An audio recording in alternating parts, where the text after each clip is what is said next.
créer cette cote identifier on ou off. Alors, USBDD, ça c'est des options qu'on voit très souvent quand on crée une base de données, set ANSI nul et set code identifier. Donc on va faire une démo rapide pour vous montrer la fonctionnalité de ces deux fonctions. Donc set ANSI nul quand la valeur est à null, une instruction select qui utilise la clause where non colonne égale nul, ça retourne aucune ligne. D'accord, quand on le met à on, même si la colonne comporte des valeurs nulles.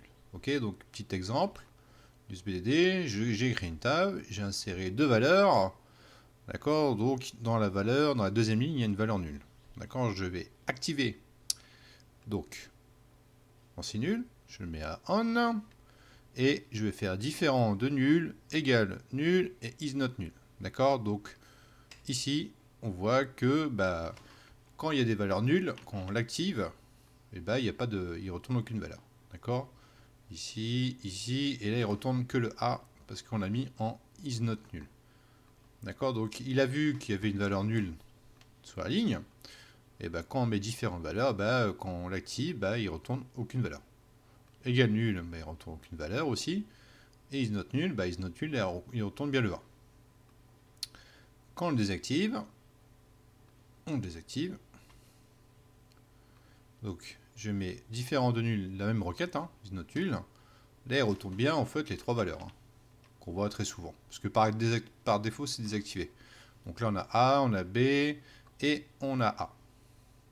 D'accord? Donc, si vous avez des incompréhensions sur les nuls, regardez bien si vous ne l'avez pas activé par défaut. Voyez, si vous ne comprenez pas sur certaines valeurs nulles, regardez bien s'il est désactivé ou activé. Alors, quand identifier est activé, les identificateurs peuvent être délimités par des guillemets doubles et les littéraux doivent être délimités par des guillemets simples. Alors, quand il est activé, il prend en compte les doubles codes. Quand il est désactivé, les identifiants ne peuvent pas être cotés et doivent respecter les transacts SQL. Donc, par défaut, il est désactivé. Donc quand je désactive cette code identifier, on voit que les doubles cotes ici, il n'aime pas. Create syntaxe accurate vers select. Donc code identifier on. Là, on peut créer avec des doubles cotes. D'accord, les colonnes ici, ça marche très bien. D'accord, vous voyez, ici, vous voyez, vous allez mettre, vous allez voir dès que je vais passer en off.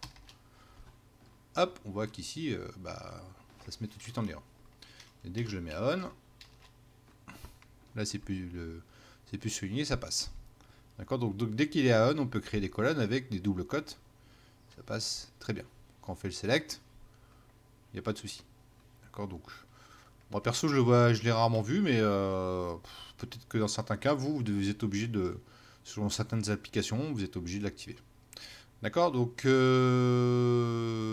voilà, c'était l'explication sur ces deux fonctions.